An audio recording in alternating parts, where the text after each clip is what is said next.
Hello दोस्तों, नमस्ते, प्रणाम। मैं सुषमा पंडित अपने यूट्यूब चैनल पर आप सभी का स्वागत करती हूं। आज मैं आप सबके लिए भोजपुरी गीत लेके आई हूं। अगर आप लोगों को पसंद आता है तो लाइक कीजिए, शेयर कीजिए और कमेंट में कैसा लगा है ज़रूर बताएं। अगर मेरे चैनल पर नए हैं तो मेरे चैनल सिंगर सुषमा पंडित को सब्सक्राइब कीजिए, बेल आइकन दबाना ना भूलें ताकि हर नई वीडियो आप तक ज़रूर पहुँचे और अपना प्यारा आशीर्वाद हम पे बनाए रखें। मर्जी से न शादी भइल, मर्जी से न शादी भइल, मर्जी रहे घर के। ए राजा जाय दाना, ए राजा जाय दाना, ए राजा जाय दाना तो मर जाई दीवाना नहीं हार के। ए राजा जाय दाना तो मर जाई दीवाना नहीं हार के। मर्जी से न शादी भइल, मर्जी रहे घर के। ए राजा जाय दाना तो मर जाई दीवाना नहीं हार के। ए राजा जाय दाना तो मर जाई दीवाना नहीं हार के। हमरा तो मिलल बाटे मनो के मान से, हमरा तो मिलल बाटे मनो के मान से।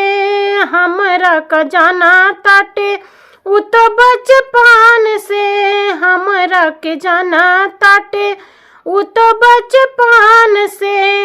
रखनी मर्यादा हम तो, रखनी मर्यादा हम तो बाबूजी के डर से।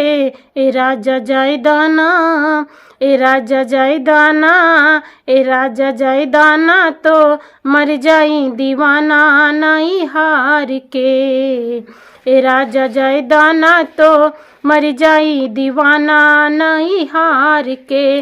भले कंगना बाटे तोहर नामों के कलाई में, भले बाटे कंगना तोहर नामों के कलाई में। वो करे के तोहफा दे दे हमके मुंह दिखाई में, वो करा के तोहफा दे दे हमके मुंह दिखाई में।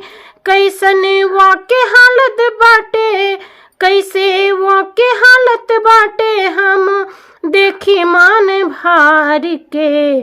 कैसे वो के हालत बाटे हम देखी मान भार के। ए राजा जाय दाना, ए राजा जाय दाना, ए राजा जाय दाना तो मर जाई दीवाना नहीं हार के। ए राजा जाय दाना तो मर जाई दीवाना नहीं हार के। मर्जी से न शादी भइल, मर्जी से न शादी भइल, मर्जी रहे घर के।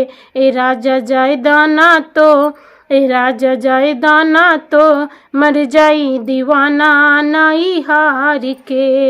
ए राजा जाय दाना तो मर जाई दीवाना नहीं हार के।